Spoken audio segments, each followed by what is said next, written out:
ki he tangata e piuti e o whake katoa.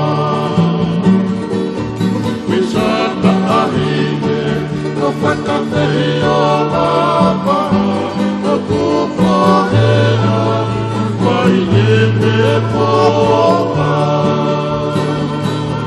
He pia lau pe o e alo e tui tonga kau halalalo i ki kau halauta.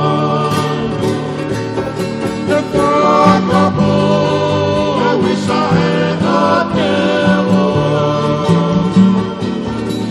Ke maunga wada o kai hana whakatofa.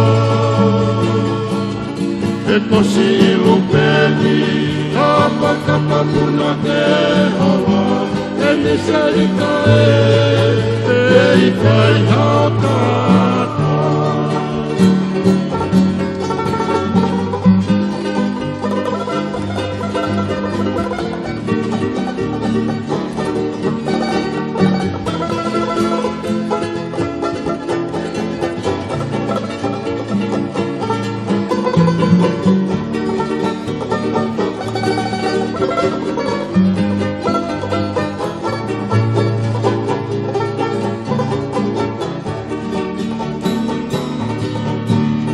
Wisata ahine, o whakawhehi o lapa, o kupohea, mai e te toa.